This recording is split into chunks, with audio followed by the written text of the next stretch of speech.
Assalamualaikum warahmatullahi wabarakatuh.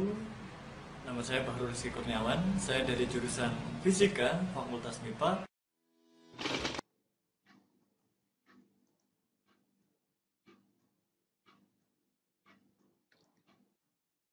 Selamat datang di mata kuliah Kewirausahaan Berbasis Sains. Saya ucapkan selamat bergabung kepada seluruh mahasiswa yang telah mengambil mata kuliah ini. Perkenalkan, saya Bahrul Rizky Kurniawan, dosen yang akan mengampu mata kuliah ini selama 1 semester. Silakan Anda subscribe channel YouTube saya karena materi pada perkuliahan ini dapat Anda akses melalui channel YouTube saya. Anda juga boleh like, share agar video ini bermanfaat untuk orang yang lebih banyak. Baiklah, sebelum kita mulai perkuliahan pada hari ini, kita awali dengan berdoa. Silakan berdoa sesuai agama dan kepercayaan masing-masing. Berdoa dipersilakan. Selesai. Pada video kali ini, kita akan berdiskusi tentang mengelola sumber daya manusia. Materi diskusi pada video kali ini akan disajikan oleh kelompok 5. Assalamualaikum warahmatullahi wabarakatuh. Perkenalkan, nama saya Adelia Oktaviani Bernika Ardianti dari Prodi S1 Fisika 2020, offering AM. Assalamualaikum warahmatullahi wabarakatuh. Perkenalkan, nama saya Arsipta Ramadhani dari kelas offering AM. Assalamualaikum warahmatullahi wabarakatuh. Perkenalkan, nama saya Nugroho Krisnamurti dari jurusan S1 Fisika. Saya tinggal di Kota Tangerang, Banten, dan asal sekolah saya adalah SMA Islam Darul Hasan. Sekarang marilah kita ikuti materi diskusi dari kelompok 5. Kepada kelompok 5, dipersilakan.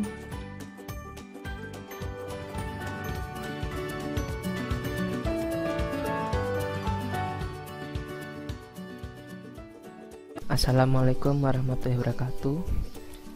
Saya akan menjelaskan tentang manajemen operasional SDM. SDM secara definisi umum ya adalah salah satu faktor yang sangat penting, bahkan tidak dapat dilepaskan dari sebuah organisasi, baik institusi maupun perusahaan. Secara SDM juga bisa dibagi menjadi dua. Yang pertama adalah SDM secara mikro dan SDM secara makro. SDM secara mikro adalah individu yang bekerja dan menjadi anggota suatu perusahaan atau institusi dan biasa disebut dengan pegawai, buruh, karyawan, pekerja, tenaga kerja, dan lain sebagainya. SDM secara makro adalah penduduk suatu negara yang sudah masuki usia angkatan kerja, baik yang belum bekerja maupun yang sudah bekerja. Nah, di SDM itu ada 4 istilah. Jadi kita harus tahu 4 istilah ini. Yang pertama, tenaga kerja. Tenaga kerja adalah penduduk yang ada dalam usia kerja. Usia kerja itu antara 14 sampai 60 tahun. Lalu angkatan kerja. Angkatan kerja adalah penduduk yang ada dalam suatu pekerjaan. Berarti setelah kamu dalam usia kerja itu, lalu kamu bekerja, itu baru disebut dengan angkatan kerja. Kesempatan kerja. Kesempatan kerja adalah suatu keadaan yang menggambarkan ketersediaan lapangan pekerjaan di masyarakat. Berarti jika makin banyak lapangan pekerjaan, maka kesempatan kerja maka semakin luas. Yang keempat, ini adalah istilah yang sering kita ketahui, yaitu pengangguran. Pengangguran adalah istilah untuk orang yang tidak bekerja sama sekali atau sedang mencari pekerjaan. Nah, kalau misalnya kita nggak kerja sama sekali, itu pengangguran. Terus ada beberapa sumber yang mengatakan kalau misalnya bekerja cuma 2 hari itu juga pengangguran. Lalu bekerja serabut itu juga pengangguran. Lalu tenaga kerja bisa dibagi menjadi 3. Yang pertama itu ada tenaga kerja terdidik. Tenaga kerja terdidik ada tenaga kerja yang mengikuti suatu kegiatan akademis untuk mencapai suatu pekerjaan tersebut, seperti polisi, dokter, pengacara, notaris, tentara. Itu mereka harus lakukan pendidikan dulu sebelum mendapatkan pekerjaan tersebut. Seperti kita nanti kalau misalnya kita lulus sebagai ahli fisika, mungkin kita termasuk dalam tenaga kerja terdidik. Tenaga kerja terlatih. Nah, tenaga kerja terlatih ini mereka itu jika ingin mendapatkan pekerjaan itu harus mengikuti pelatihan, seperti contoh montir, terus tukang jahit, dan lain-lain sebagainya. Lalu tenaga kerja tidak terdidik dan terlatih. Tenaga kerja tidak terdidik dan terlatih ini mereka tidak harus pendidikan untuk mendapatkan pekerjaan itu dan tidak terlatih untuk mendapatkan pekerjaan itu, seperti buruh, pelayan, dan lain-lain. Itu termasuk dalam tenaga kerja tidak terdidik dan terlatih. Manajemen operasional SDM. Indonesia ini berada di deretan negara dengan kualitas SDM terendah di dunia. Itu dapat menimbulkan dua pertanyaan. Yang pertama, kenapa hal itu bisa terjadi dan bagaimana cara mencegahnya? Hal itu bisa terjadi yang pertama itu karena memang mulai dari akarnya ya, dari pendidikan Indonesia ini yang belum bermutu atau belum berkualitas, itu membuat SDM kita itu juga tidak berkualitas gitu. Dan juga yang kedua itu adanya kurangnya pelatihan dari perusahaan-perusahaan untuk meningkatkan kualitas dari sumber daya manusia itu. Lalu yang kedua, bagaimana cara menjaganya? Oke, slide selanjutnya, ini adalah cara meningkatkan kualitas angkatan kerja dan tenaga kerja. Yang pertama, meningkatkan kualitas pendidikan. Jika dalam suatu negara kualitas pendidikan itu semakin berkualitas, maka SDM sumber daya manusianya juga akan berkualitas. Yang kedua adalah memberi pelatihan kepada angkatan kerja. Pelatihan ini juga sangat penting karena pada dasarnya itu semakin tahun ini kebutuhan terhadap suatu kualitas dalam pekerjaan itu juga semakin meningkat. Jadi pemberian pelatihan ini adalah untuk meningkatkan kualitas tenaga kerja juga. Yang pertama, meningkatkan soft skill angkatan kerja. Di revolusi 4.0 ini kita ada dalam dunia digital, maka banyak sekali soft skill yang harus diasah agar kualitas dari sumber daya manusia kita ini juga meningkat. Contohnya soft skill yang harus kita kuasai sebagai sumber daya manusia itu, yang pertama adalah web development. Karena kan banyak perusahaan-perusahaan yang jika pemesanan produk dari perusahaan itu harus menggunakan web atau platform lainnya. Yang kedua adalah problem solving atau pemecahan masalah. Yang ketiga, public relationship, atau sekarang kan zamannya kolaboratif ya, jadi kita harus berkolaborasi untuk dapat menyelesaikan suatu pekerjaan itu atau tim itu. Lalu yang keempat adalah computer skill. Computer skill ini seperti yang dasar-dasar seperti Word, Excel, PPT, kalau bisa AutoCAD, Photoshop atau Premiere itu sering sekali digunakan untuk meningkatkan kualitas pekerjaan itu. Yang kelima adalah leadership atau kepemimpinan. Bagian fungsi dan tujuan manajemen sumber daya manusia. Di sini saya tulis manusia dikatakan sebagai makhluk sosial yang mampu berinteraksi dengan orang lain. Nah, dari kalimat tersebut banyak para ahli yang mengatakan bahwa manusia itu berinteraksi atau berperilaku dipengaruhi oleh dua, yaitu dari karakteristik individu itu sendiri atau watak dari manusia itu, dan juga dapat dipengaruhi oleh lingkungan. Karena kita sedang membahas tentang manajemen sumber daya manusia, maka lingkungan yang dimaksud di sini adalah organisasi dalam suatu perusahaan. Kita next ke fungsinya. Fungsi dari pengelolaan manajemen sumber daya manusia ini, yang pertama ada staffing, yaitu atau mengatur keanggotaan. Nah, di dalam staffing ini ada dua kegiatan penting yang dilakukan dalam suatu perusahaan. Apa aja itu? Perencanaan dan penarikan. Yang saya pertama akan jelaskan yaitu ada perencanaan. Nah, dalam suatu perusahaan, perencanaan itu adalah hal yang sangat penting dilakukan dari awal perusahaan itu dibangun sampai dengan akhir. Maka untuk apa perusahaan itu melakukan perencanaan? Untuk bisa mencapai apa yang diinginkan dari perusahaan itu. Semisal perusahaan itu ingin membuat perusahaannya menjadi kualitas yang tertinggi, atau juga atau perencanaan itu dibuat untuk membuat aturan atau kebijakan dalam perusahaan tersebut, sehingga dari aturan-aturan yang dibuat para karyawan dapat bekerja sesuai dengan aturan yang ada, tidak semena-mena begitu. Untuk perencanaan, selanjutnya ada penarikan. Nah, penarikan ini biasa kita sebut dengan rekrutmen, ya. Perusahaan melakukan rekrutmen ini semata-mata bukan hanya untuk menambah karyawan di suatu perusahaan itu, tidak, ya. Akan tetapi perusahaan melakukan rekrutmen untuk yaitu tadi semisal karyawan perusahaan ingin membuat perusahaannya menjadi kualitas yang tinggi, memiliki kualitas yang tinggi. Maka dari itu dibutuhkan karyawan yang memiliki kualitas tinggi pula.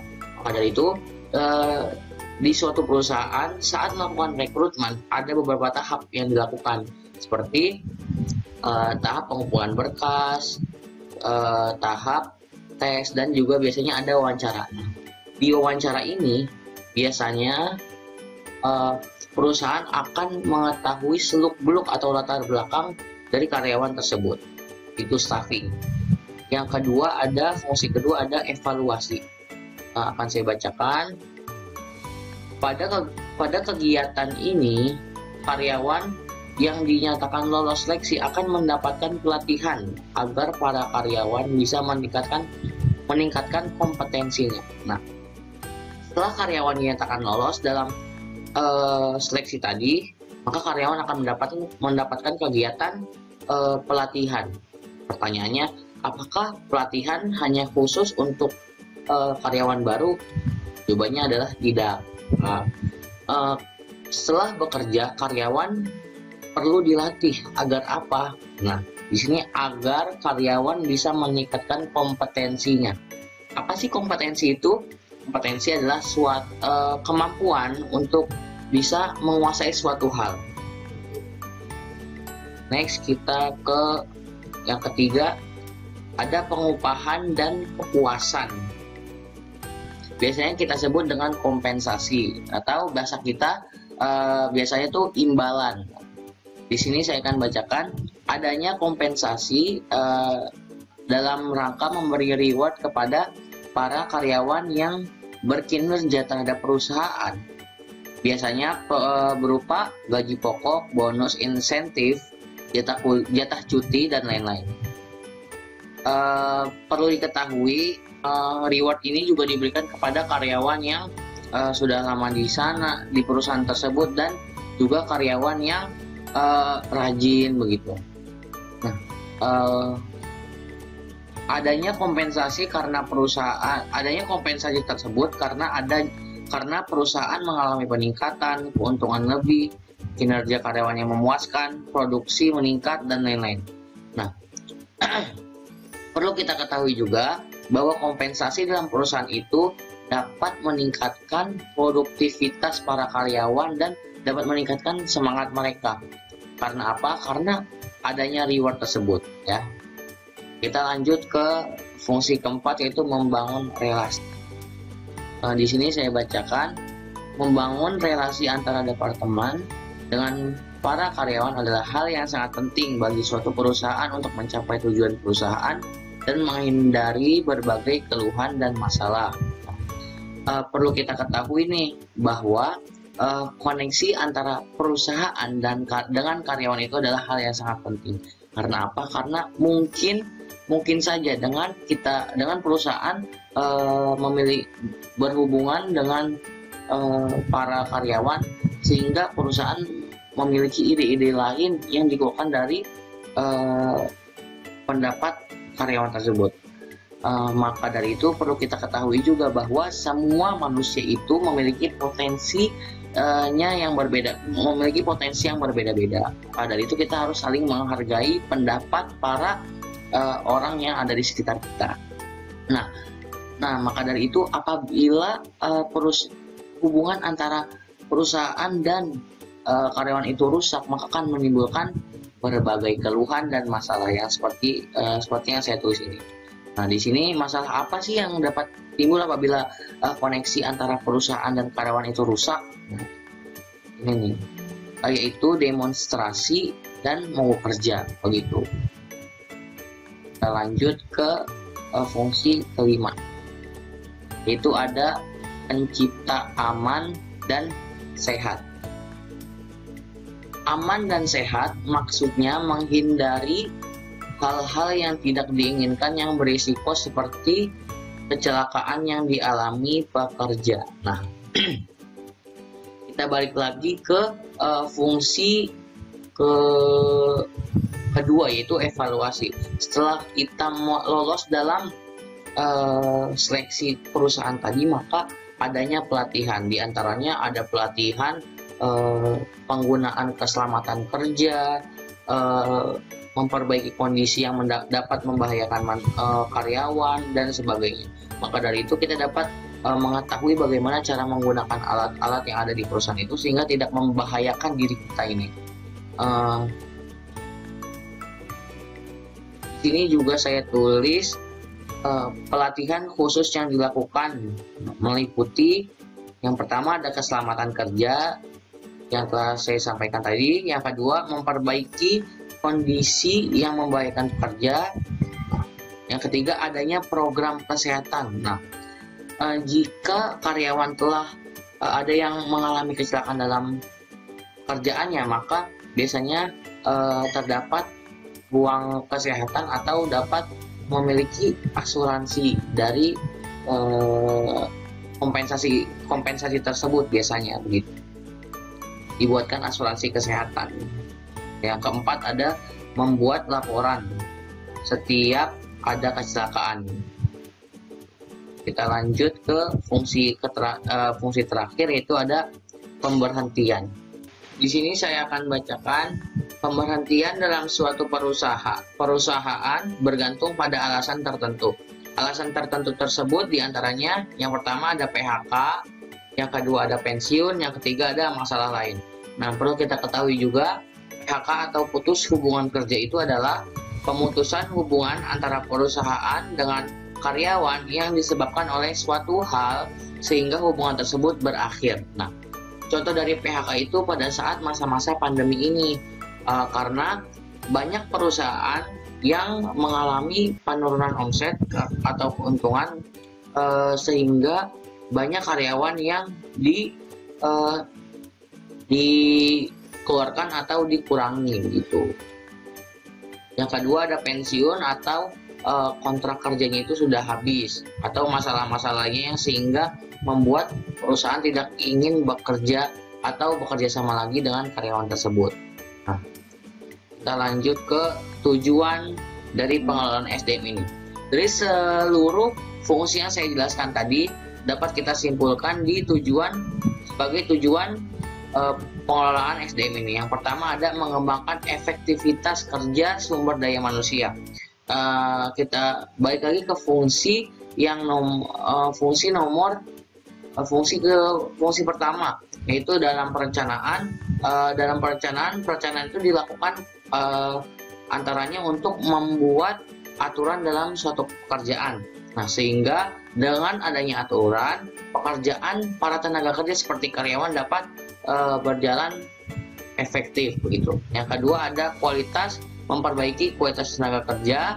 Yang ketiga ada memberi aturan kerja. Nah, balik lagi ke fungsi yang pertama lagi. Dan yang terakhir ada membantu para manajer mengelola seluruh tenaga kerja.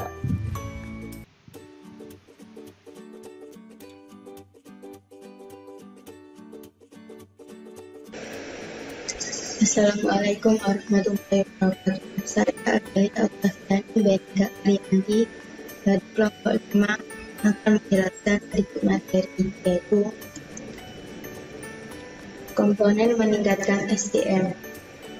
Yang saya tulis di sini ada 8. Yang pertama, perencanaan karir. Sebagai seorang yang berusaha harus mempunyai perencanaan karir sebagai fondasi kesuksesan dalam karir untuk kedepannya. Yang kedua, pelatihan kerja. Pelatihan kerja sangat dibutuhkan bagi seorang yang ingin meniti karir sendiri atau berwirausaha sebagai bekal untuk membangun usahanya. Yang ketiga, kepemimpinan. Memberikan suri tauladan, berperilaku yang positif, dan mempunyai kecakapan dalam bergaul, yang merupakan hal penting dalam berwirausaha. Yang keempat, kreatif dan inovatif. Seorang wirausaha harus mempunyai ide-ide brilian yang memberikan terobosan baru dalam dunia usaha yang awalnya dilandasi oleh gagasan kreatif yang unik dan berbeda dengan yang lainnya. Yang kelima, realistis. Wirausaha yang sukses harus mampu menggunakan fakta atau realitas sebagai landasan berpikir rasional dalam setiap pengambilan keputusan maupun tindakan atau perbuatannya. Yang keenam, komitmen tinggi. Komitmen adalah kesepakatan mengenai suatu hal yang dibuat seseorang, baik terhadap dirinya sendiri maupun orang lain. Dalam melaksanakan kegiatannya, seorang usaha harus memiliki komitmen yang jelas, terarah, dan bersifat progresif atau berorientasi pada kemajuan. Yang ketujuh, percaya diri. Sikap dan keyakinan untuk membuat, melakukan, dan menyelesaikan tugas atau pekerjaan yang dihadapi. Yang terakhir, yaitu berani mengambil resiko. Setiap usaha pasti memiliki resiko masing-masing. Jadi, seorang wirausaha harus berani mengambil resiko apapun itu. Sekian yang bisa saya sampaikan. Assalamualaikum warahmatullahi wabarakatuh.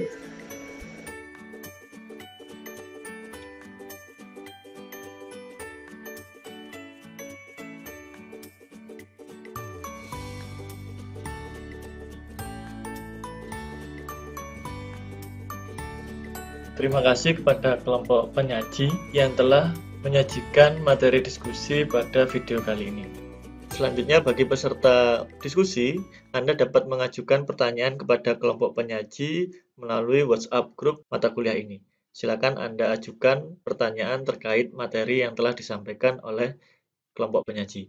Anda dapat mengajukannya mulai sekarang. Pertanyaan yang telah diajukan selanjutnya akan ditampung terlebih dahulu untuk kemudian dijawab oleh kelompok penyaji pada saat perkuliahan berlangsung. Saya rasa cukup untuk video kali ini. Saya akhiri, semoga bermanfaat. Wassalamualaikum warahmatullahi wabarakatuh.